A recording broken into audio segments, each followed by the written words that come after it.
issue of identity theft, online gambling,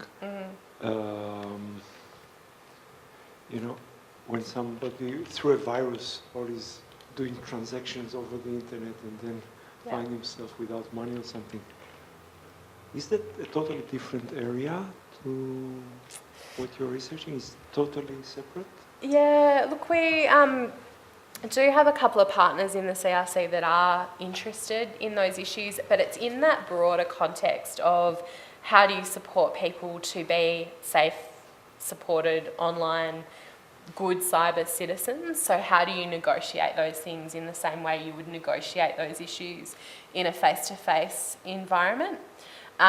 So it's about, you know, being really vigilant and keeping an eye out for things that might be scams or might be, you know, viruses about to download onto your computer, being really savvy around some of those issues. So it's part of that kind of broader conversation, I think, around citizenship and what that actually means online. Yeah. Thank you. There is another totally different issue. People with disabilities. Well, I see it as an extreme case. If there is any use for people who are blind to use the internet, is there something? Yep. So screen readers are certainly one avenue, and there's a requirement now that government websites, for example, are what's called AAA compliant, which means that they meet a number of accessibility requirements, which means that the screen readers can actually turn text-based content into sound that people can hear. Similarly, there are requirements around making sure that videos are subtitled. And so you'll see a lot of services actually starting to put subtitles in place or put transcripts there that you can download for people who are hearing impaired. And there are some really fantastic organisations doing work around disabilities and technology. So, and you guys might have some more names to add, but there's a group at Victoria University who have actually just opened up a computer program. It's a face-to-face, what they call a clubhouse, or it's a group program where people with Asperger's and autism spectrum disorders can actually come together to develop skills in digital content production, gaming, etc., which has been really, really successful. There's a really great organisation in South Australia called Novita, and they run a number of online programs and have been doing a lot of research for people who have complex communication needs, so maybe can't verbally speak or find it difficult to express themselves, to actually be able to create ways of using assistive technologies to get their voices heard, essentially. There's also a number of researchers doing work around people with disabilities in online games and virtual worlds. So people with disabilities actually creating an online avatar or an online persona that then can engage in conversation, can engage in games, engage in activities. So it's an enormous area. And we've got a whole bunch of researchers in our CRC that are really interested in trying to explore some of those issues, because there often is an assumption that because someone has a disability, they won't be able to use the technology, it'll just be too hard. But there are some really creative ways around it. And again, issues around promoting inclusion and community are really important for people, everybody, but particularly for people with disabilities. Yeah, I'm not sure if you guys know of any stuff. On Twitter I follow people with disabilities and access inclusion. Yeah. But I was at a conference a couple of months ago where there was an attendee who was twittering a lot about disabilities in relation to blindness.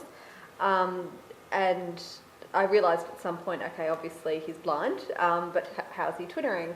And somehow I figured out that I think it's that guy who's sitting right there. And so I tweeted to him, I think I'm sitting behind you, turn around and wave at me. I'm the girl wearing the grey cardigan. And then I realised, no. So I just kind of waved waited for the session to end. No, sorry, that was me.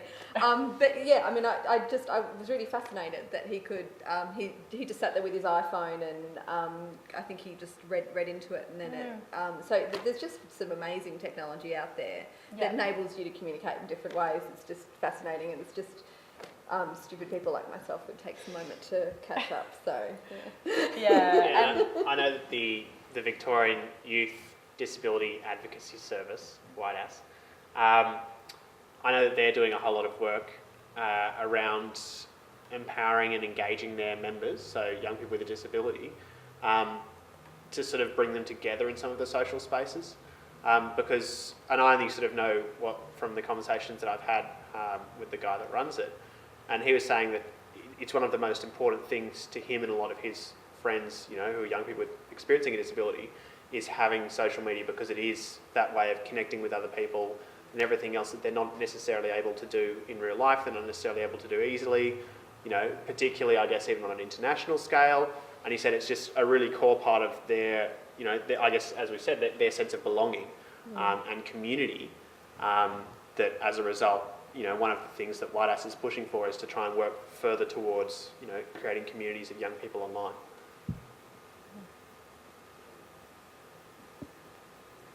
Thank you.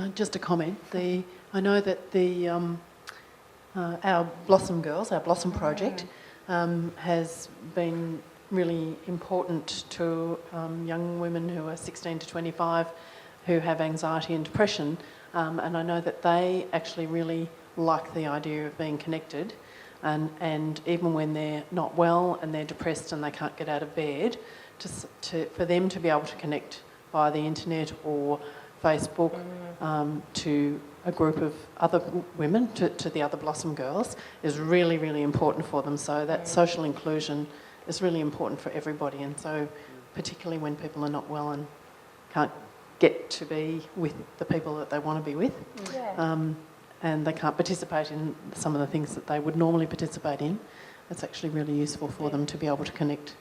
Absolutely. Okay, any other questions? Last chance? Going. Time to go. Fantastic. Thank you so much for the three of you for coming along. That's all right. Thank you for sharing your wisdom with us. That's really fantastic. Is there any last comments from the panel at all? No, thanks for the opportunity. yes. Yeah, exactly. That's I think been really fantastic. I hope everybody's learnt something. I hope this session has been what people expected from it. I'm not sure whether the advertising was understood, and maybe that's why there's not too many people here tonight.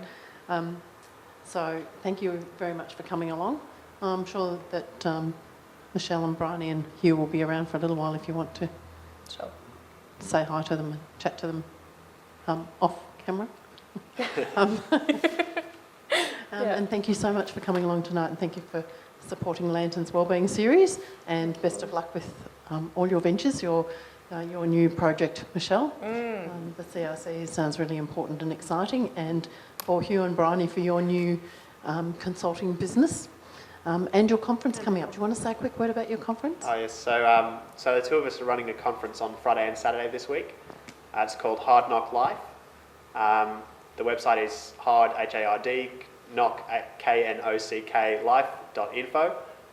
It's all around how we can, as a community, and I guess both as old people and us young people, how we can get young people to create, participate and be involved in sort of change making in communities, be they local, national or global.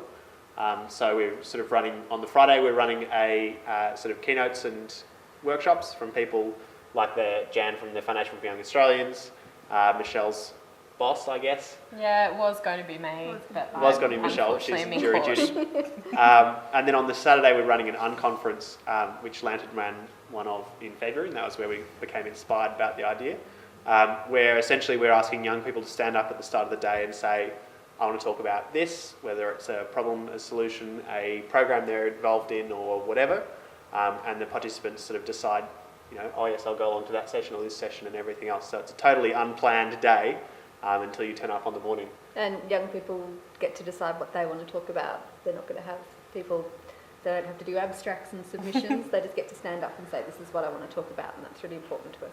So, Is that in South Melbourne or? That's yes, in in Gasworks Gasworks, Albert Park. yeah.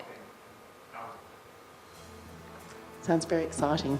And I'm sure young people have got heaps to contribute to, so it'll be really interesting to see what comes out of that, Yes, Yeah. hopefully. Very those sessions. That'll be great. Thank you so much for coming along. We really appreciate you being here. Cool. Thank you for sharing your wisdom with us. Thanks, Brad. Good night.